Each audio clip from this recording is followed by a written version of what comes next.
Lori. How are you today? I hope you're having a great day. We're in the week between Christmas and New Year's where everything's kind of funky. And a lot of people, I have a lot of clients, and a lot of clients come to me, and it seems like it goes in phases with different issues. And I don't know if that's just an energetic thing. I think it kind of is that energetically I'm being drawn, or people with this certain issue are being drawn to me this week. And, I have other issues along the way, but it seems like 3 or 4 clients will have the same thing going on. Toxic relationships are everywhere, okay? Statistically, it's like 1 in every 40 people in the United States is a sociopath. It might even be higher than that. Don't quote me, I'm not exactly sure, but it's high like that. It's a very high number.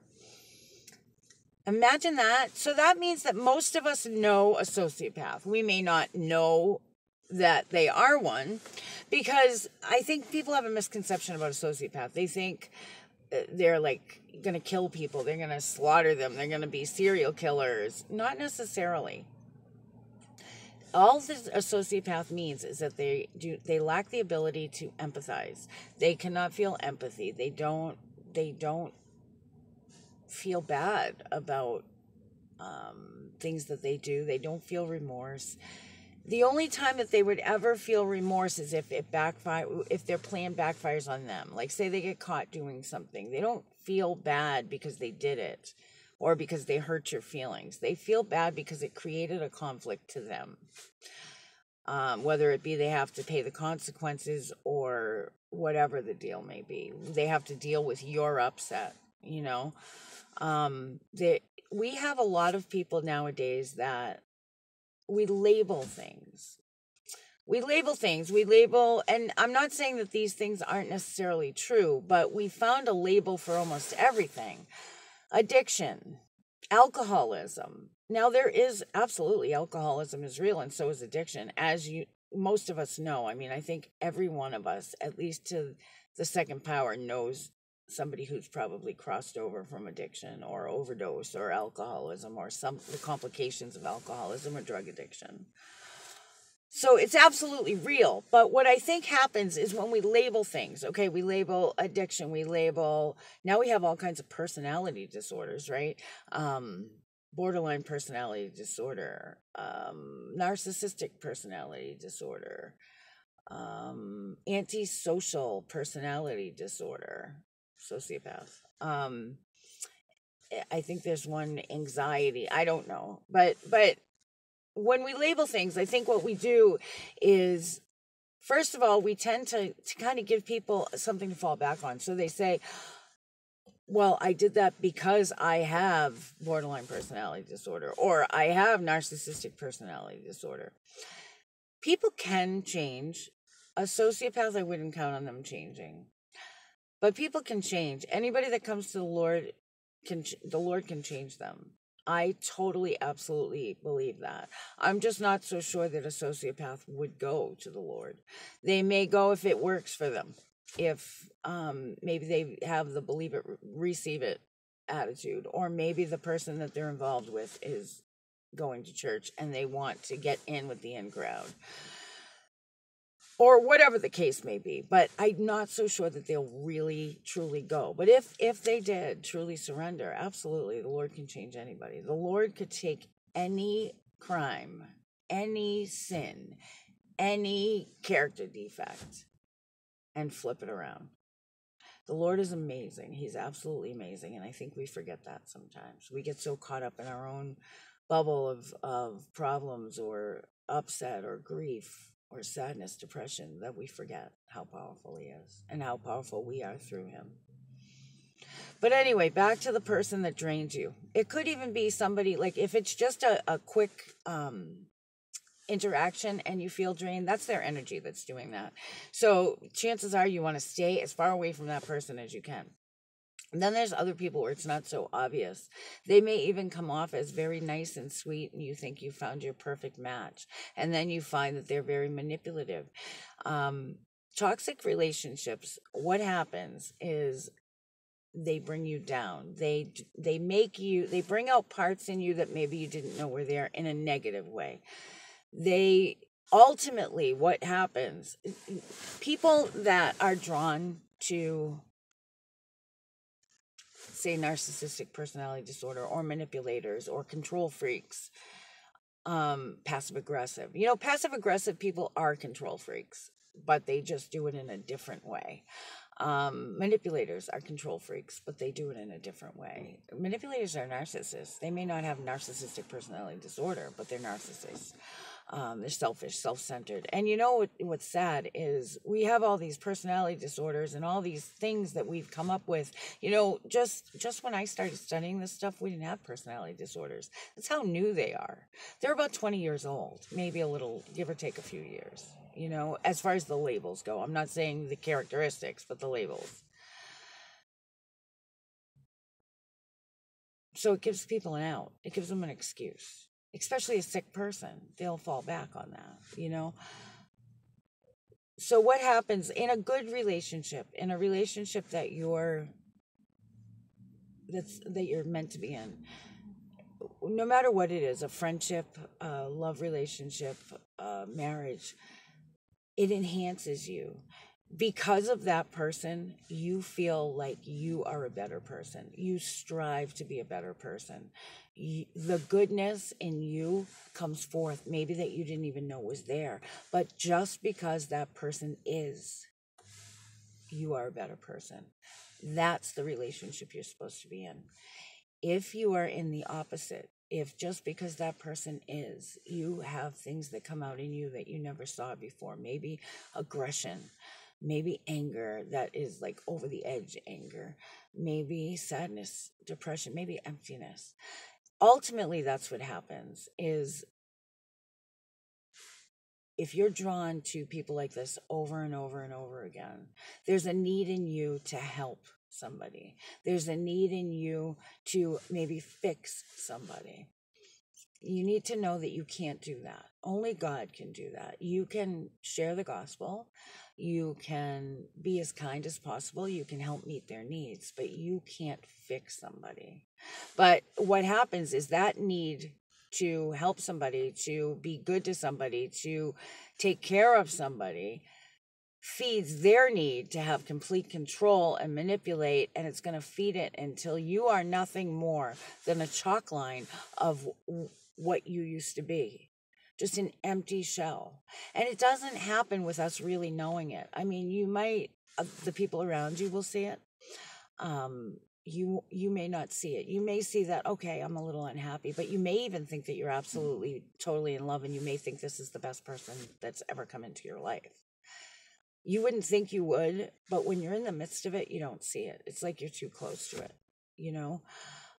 So what are some of the signs? I mean, if you're dating or even a friendship, if a friend doesn't make you feel good, if a friend doesn't lift you up, and I'm not saying all the time, I mean, it's not your friend's job to always make you feel good, and don't think that that's your job as a friend. A friend is there for the other friend. A friend is there to listen. A friend is there to help. A friend is there to be there. Just be there. Just by being together, you enjoy each other's company, and you are there for each other in good times and bad times. Same thing with a love relationship. If a friend, a lover, a husband or wife, even children sometimes, if you have a child that has one of these traits, or and a child can be hard because then you start putting the blame on yourself. But if you feel like you're being pulled down, that's one sign. If you're in the dating world or even a friend, if you find that they bring out these negative traits in you, or little things, the story doesn't quite line up. Don't blow these things off. Realize what they are and look at yourself. You look at me. Okay, how is this affecting me? What is it about me that draws me to this? Is this person unhealthy for me? And don't blow it off. I think many times, especially if you're lonely, you blow off these things, and then you find later that you feel kind of trapped. You're trapped within your own life, especially if you marry this person. Now, somebody that needs complete control, that's red flag. Somebody who, like I said, just enough of untruths that things don't fit together, that's a red flag. Somebody that gets enraged when you call them out on something, or when maybe you disagree with them, if they get outraged over it, that's a red flag. So what do you do if you're in a relationship like this? First of all, don't engage. Don't engage. What these people like to do, some of them, not all of them, but a lot of toxic relationships, especially if they have narcissistic personality disorder or borderline personality, and you're not going to hear me say that again because I don't like labels, okay?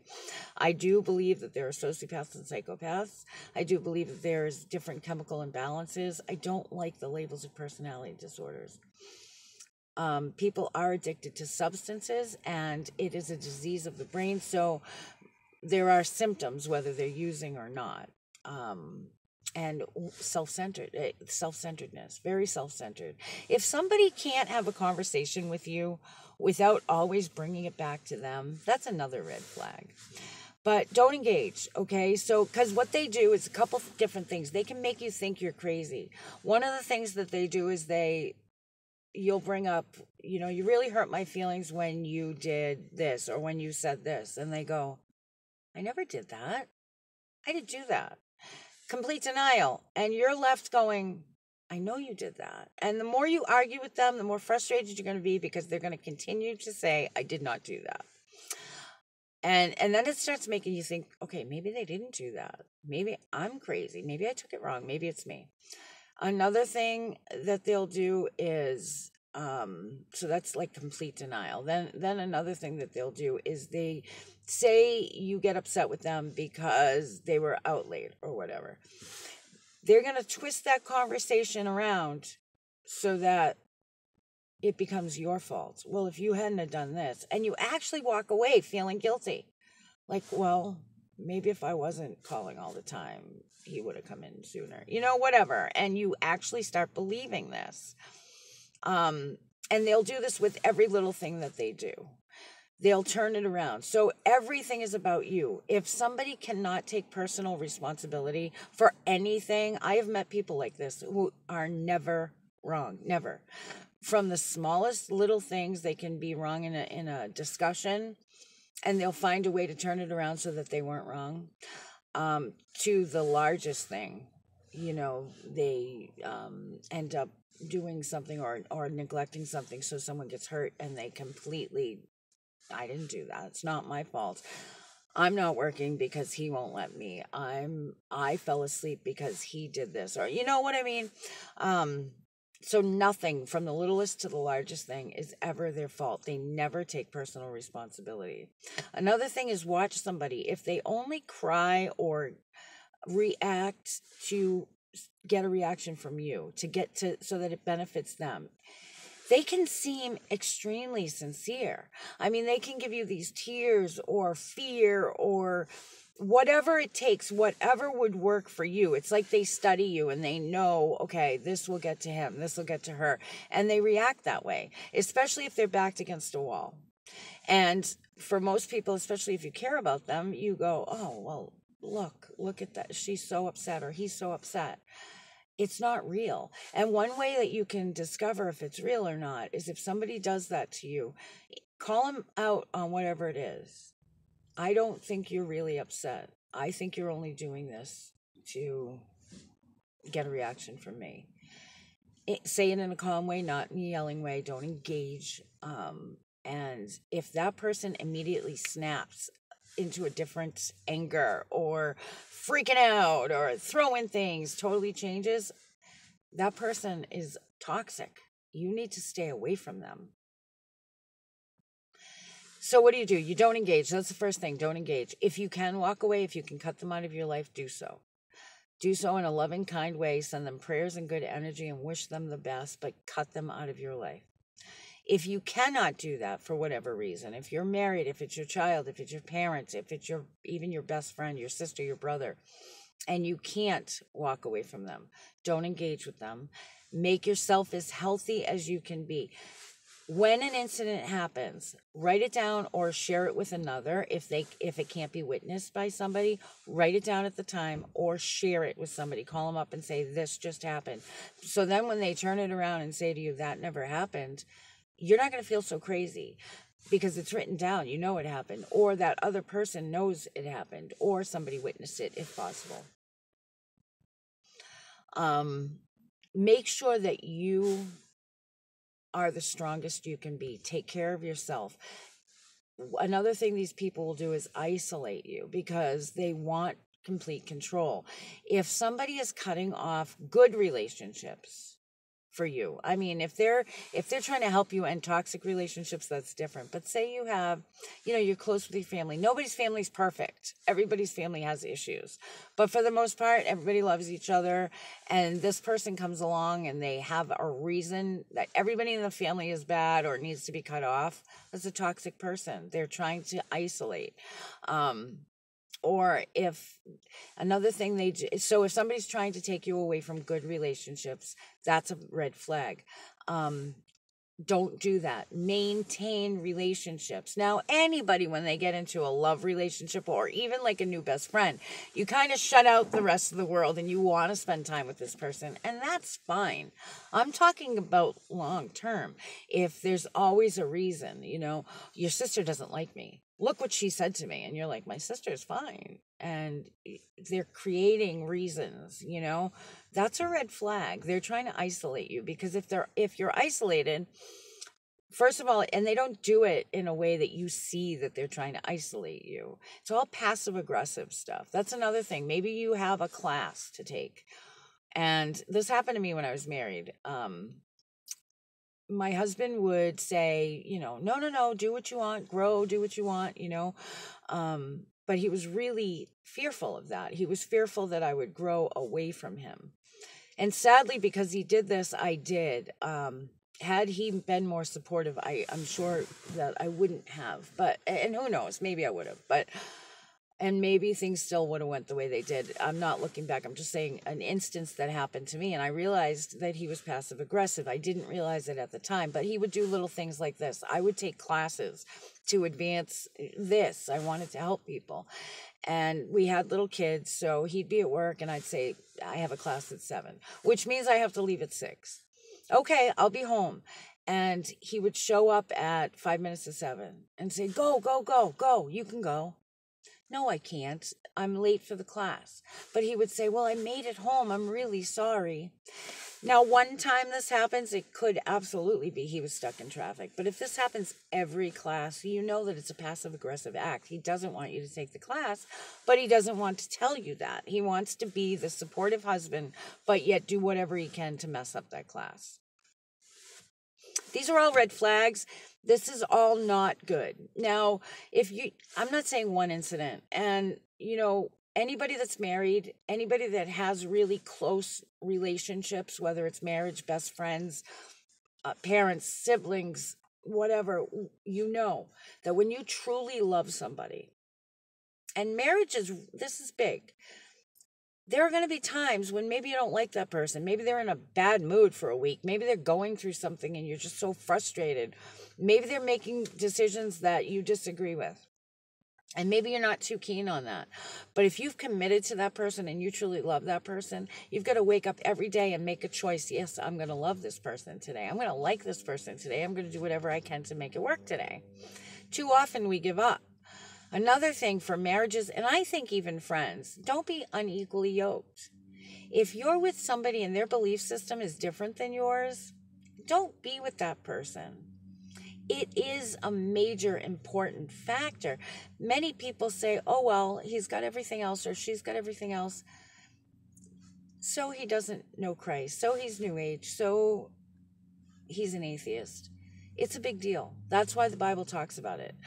Because you're supposed to be spending your life together. Best friends, you're together a lot. You want somebody of the same belief and somebody that will grow with you, talk with you, worship with you, share with you, and that knows the truth.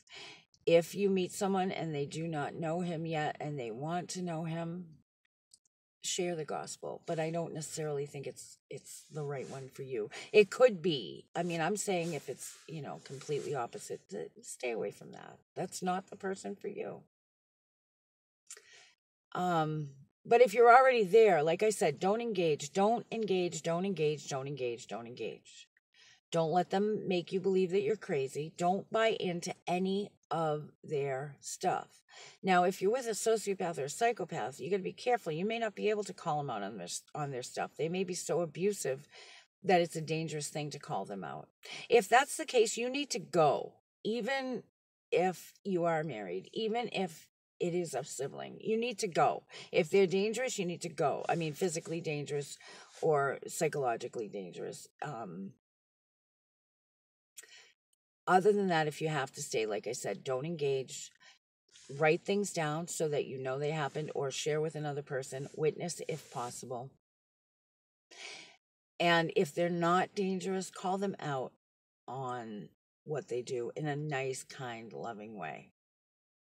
The best thing to do is not to get involved in a toxic relationship. But if you're already there, that's what you need to do. Work on yourself, don't engage, and keep a record. I grew up with a mentally ill mother, and she made me feel like I was crazy. And it wasn't until I worked on myself that I realized that it wasn't me. Now, even with a person like that, you still make mistakes. You're human. So when you're wrong, admit it. You know, it's just because somebody's like this doesn't mean they're always wrong, but they could have put you in a state where you just you just don't even know what to think anymore. And you're not going to know that until you walk away. And sometimes it takes years and years and years to recover. So just be good to yourself, okay? Call upon the Lord with every decision. When you meet somebody, call upon the Lord, ask him what he thinks, you know? Try not to get involved in these kinds of relationships. If somebody drains you, try to stay away from them. But you still want to help people. You know, sometimes the situation itself can drain you. Like, say you go volunteer at the homeless shelter. You may feel drained when you leave there. It's not necessarily that they're bad people or that you're in a toxic relationship. It could be the energy of the place and the situation. That's a different story. What you need to do is you need to walk in there rejuvenated, put up your protective shield, and go ahead and help people.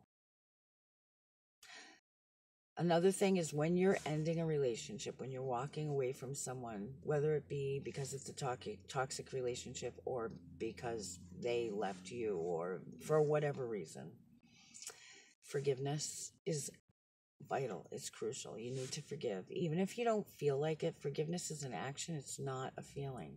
Forgive them. Say it. Say it out loud.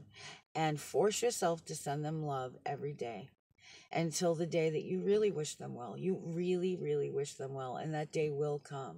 But keep doing it every day. What that's going to do is that's going to protect you from any harm that they may be shooting at you. Any poison arrows directed at you will be blocked, and they won't be able to penetrate. And it's also going to keep you sane.